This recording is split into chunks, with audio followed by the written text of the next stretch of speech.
The plains did not announce themselves. They simply appeared, endless, dry, and watching. Dust lay over the land like a second skin, pressed into every crack of earth, every wrinkle of wood, every breath a man dared to take without thinking. The sun hung low but heavy, staining the horizon copper and blood orange, as if the day itself had been wounded and refused to fall. The ranch sat alone in it all. Weather-beaten fences leaned like tired men. A windmill groaned, each turn slow and reluctant, its shadow cutting long scars across the ground. Horses stood near the corral, heads low, tails flicking, their patience worn thin by heat and flies. That was where the drifter stopped. He had no name worth keeping. Names carried history, and history made men predictable. Out here, predictability was a liability. He wore a dust-colored coat, too thin for the coming night, and boots that had walked farther than they were meant to. His rifle rode his shoulder, not proudly, carefully, like a promise he hoped he wouldn't have to keep. The rancher watched him from the fence line. Tall, broad, older than he looked, younger than his eyes suggested. His hat shaded most of his face, but not the lines carved into it by sun, by worry, by decisions that had not forgiven him.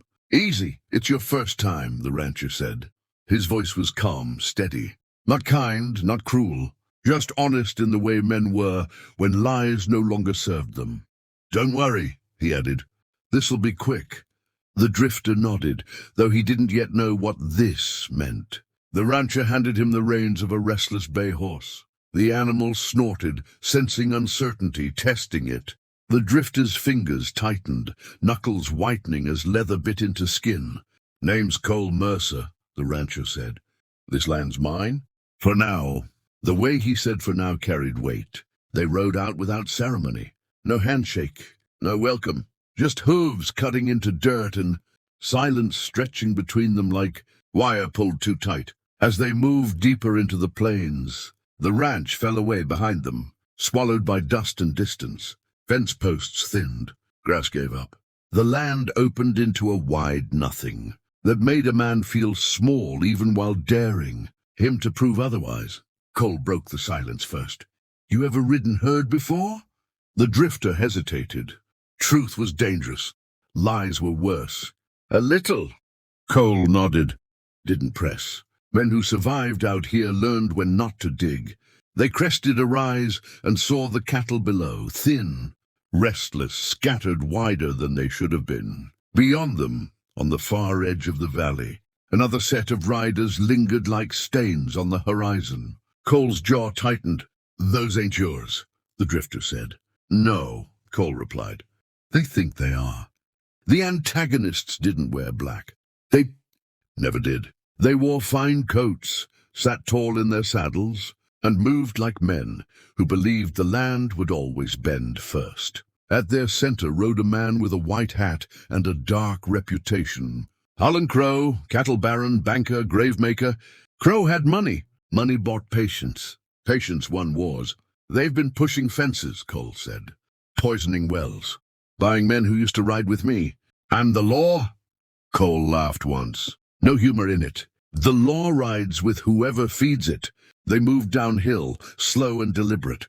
Every step closer to the cattle felt like crossing an invisible line drawn in blood. The drifter felt it in his chest, a tightening, a warning. First times always carried weight. First jobs, first choices, first chances to decide what kind of man you'd be when no one was watching. A shout cut through the air. One of Crow's men rode forward, rifle resting easy across his saddle. "Mercer," the man called. "Crow says this range is spoken for. You're trespassing." Cole didn't answer right away. He shifted in his saddle, eyes never leaving the line of riders. "This land was spoken for before Crow learned to shave," Cole said. "Tell him he can come discuss it himself." The man smirked. "He sent us." The drifter's hand hovered near his rifle. Cole noticed. "Not yet," he said quietly. The moment stretched. Wind dragged dust across boots and hooves. Horses stamped, sensing what men refused to say out loud. Then a gunshot cracked. "Not aimed to kill, just close enough." The cattle panicked. Chaos erupted, hooves thundered, bodies surged, dust exploded into the air. Crow's men laughed as they spurred forward, driving the herd hard toward the ravine. If the cattle broke a leg or two, Crow would claim the rest cheap. That was his way. Cole swore and kicked his horse into motion. "Ride!" he shouted. The drifter rode like instinct had been waiting for permission. He cut wide, shouting, firing into the air, forcing the herd to turn. Dust filled his lungs. Moise swallowed thought. Somewhere behind him a rider fell. Somewhere else a shot landed too close. Then it was over. The cattle slowed. The ravine stayed hungry but empty. Crow's men pulled back, their smiles gone, replaced with cold calculation. "This ain't done," one of them called. "It never is." They rode off, leaving silence behind like a bruise. Cole dismounted slowly. His hands shook now just slightly. He didn't hide it. "You didn't have to do that," he said to the drifter. The drifter shrugged. "You said it'd be quick." Cole looked at him then, really looked. Not just at the way he rode or how he held a rifle, but at the weight he carried without showing it. "Nothing ever is," Cole said. They rode back toward the ranch as the sun dipped low, shadows stretching long and unforgiving. Near the corral stood a woman, arms crossed, eyes sharp as broken glass. She watched them approach, gaze lingering on the drifter just long enough to be noticed. "That's Eliza," Cole said. "My daughter." The drifter nodded. Eliza didn't. She turned and walked away, leaving questions behind her like footprints in dust. Night crept in slow and cold. Somewhere beyond the plains, men planned. Lines were being redrawn. Blood was being priced. And the drifter realized something important. His first day wasn't just a job. It was a choice.